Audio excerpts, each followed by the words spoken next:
Nous sommes au siège de la Jeune Chambre internationale JCI Togo où s'est déroulée ce 4 janvier 2018 une conférence de presse en vue de présenter le nouveau bureau exécutif de l'année 2018 de la dite organisation. Durant cette séance d'échange, le bureau a eu à présenter le bilan des activités qui ont meublé l'année 2017, un bilan qui semble être positif.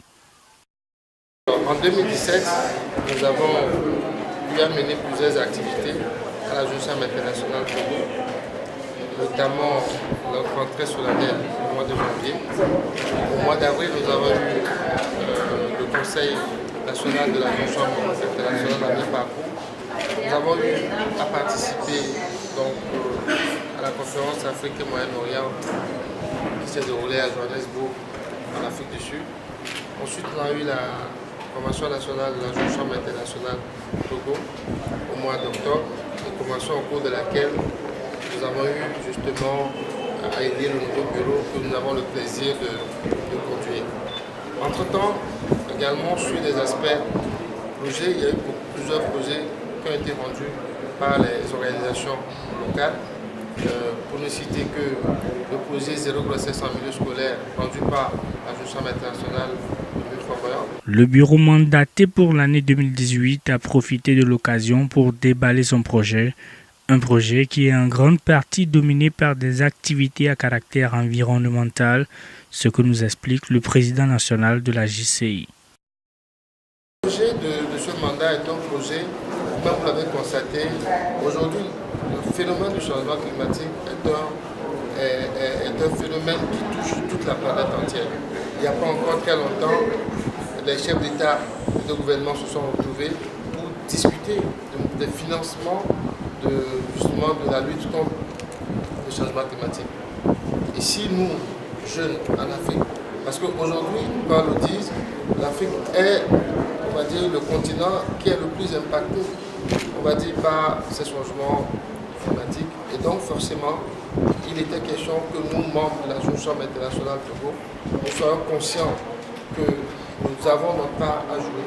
Et notre partition à jouer, c'est des petits gestes de sensibilisation, des petits gestes de formation que nous aurons à l'endroit de nos partenaires, à l'endroit des membres de la communauté, et aussi des petits gestes. Nous avons vu dans la troisième phase, il y a, on va dire, la transformation des dépotoirs en espace aéré. C'est un plaisir. Aujourd'hui, quand je prends le cas du canal Olympia, ça fait plaisir d'aller dans ce cadre qui, il y a 5 ans, quand vous y alliez, c'était réellement un dépotoir. Donc quel plaisir nous aurons à transformer encore d'autres dépotoirs en espace de jeu ou en espace aéré. Ce sera réellement pour nous le moyen de pouvoir dire à la communauté, de pouvoir apporter notre contribution au développement de ce pays.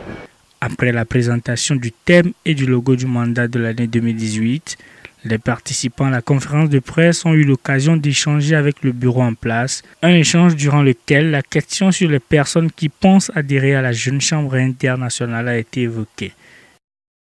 Sans distinction de race, ni de religion, ni d'ethnie, si vous avez entre 18 et 40 ans, armez-vous, rejoignez l'organisation, vous allez apprendre, et faire développer.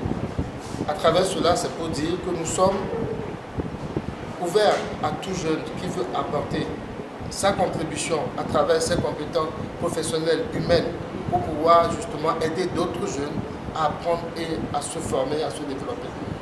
Donc, est-ce que nous offrons des emplois?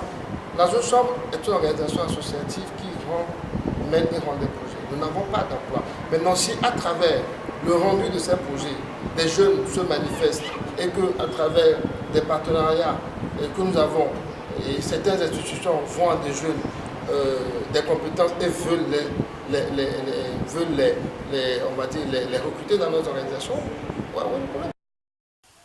La CIS a été convaincue par ces projets à caractère bénévole et social de la Jeune Chambre internationale pour l'année 2018.